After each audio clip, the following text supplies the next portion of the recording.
And Terry, thank you very much for the very generous super chat as well. It's very kind of you. Hi, Dr. Chaffee. Could you speak about meat being acidic? Dr. James Nicola Antonio did a video the other day stating that we need to be supplementing potassium and sodium bicarbonate with a meat-heavy diet. I'm confused. Thanks. Well, I haven't seen his video on that, so I can't really comment. But no, no. This is so funny to me. You know, people saying, "Oh, it's acidic," and you have to. What's acidic about meat? You know, does it burn your mouth when you eat it? No. So it goes in your body and produces this acid. Okay, where, why, and how, and what does that do? Is it going to change your pH in your blood? Not likely, because if your blood pH goes out of a very narrow range of 7.35 to 7.45, you die. Right? So you get very sick first and then you die if that doesn't correct. So no, meat does not cause any of this sort of nonsense. It is not acidic. It's not going to burn your mouth. It's not going to burn your stomach. It's not going to lower your blood pH. I have not taken sodium or potassium. I don't even use salt anymore. And I only eat meat. And I certainly don't take sodium bicarb. And I'm still here, you know, and my blood pH is still normal. You know how I know? Because I am still here and I'm not dead. And you do die if your blood pH goes just to 7.3. That doesn't change, you're dead. So no, I don't believe that for 1 second. I don't know what he was discussing on that or the context of that, so I don't know. But the whole idea of it being acidic, and then it was like, we always just eat plants instead. There's actual acid in plants, citric acid. Why have vegans never heard of this thing? You know, ascorbic acid, all these sorts of things. These are acids. They're actual acids, and you know, and then you eat carbohydrates, and that actually increases the acid production in your stomach. Oh, that's good. So now it's too acidic, and you get reflux and gastritis and all these sorts of things.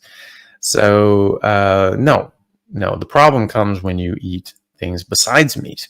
That's a problem. We've been eating meat as a species since we've been a species, the whole time. And didn't have a whole bunch of sodium bicarb available. Didn't have a GNC to go pop down, and you know, Methuselah wasn't going down to, you know, the local supplement market and the nutrients, you know, mart to get this sort of crap. You know, you just ate food. You know, lions don't need it either. Oh my God, it's so acidic, and that's why 70% of all animal species on Earth are carnivores. Oh, good thing for sodium bicarb. Good thing that lions go down to the, you know, the lion supplement store and get their sodium bicarb and potassium. No, I don't think for a second that any of that is true.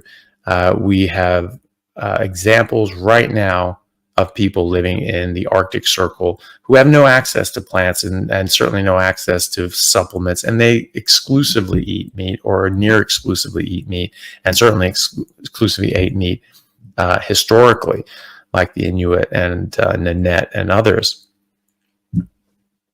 Still alive and kicking, and no supplements, and all of our ancestors going through the ice ages. What are you eating in the Arctic Circle during an ice age besides meat? What else? What is there to eat?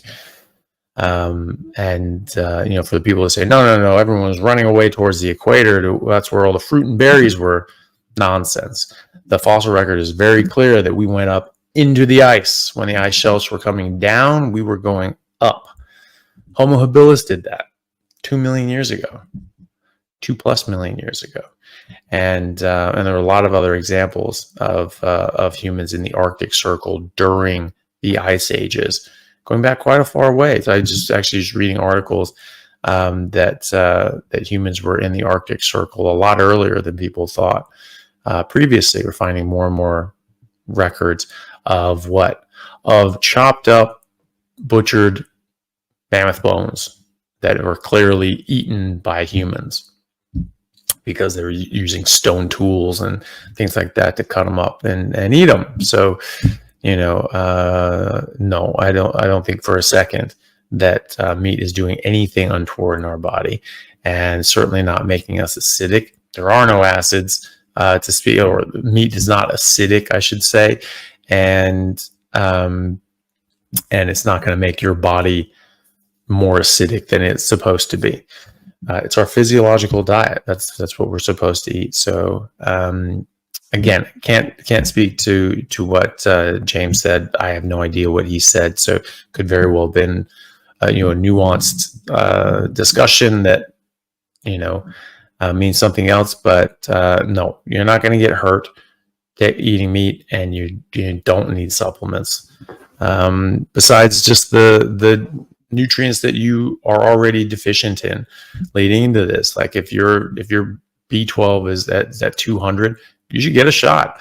You should take supplements. That is critically low.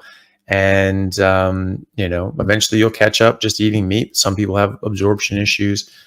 Some people have damaged themselves with autoimmunity and won't get all this stuff in. And so that's the only thing you need to supplement with.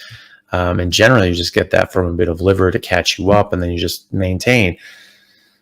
After several years on carnivore diet, I checked my blood, and all my vitamin and mineral levels were all ideal. And that was never eating liver or anything like that. I mean, a couple times.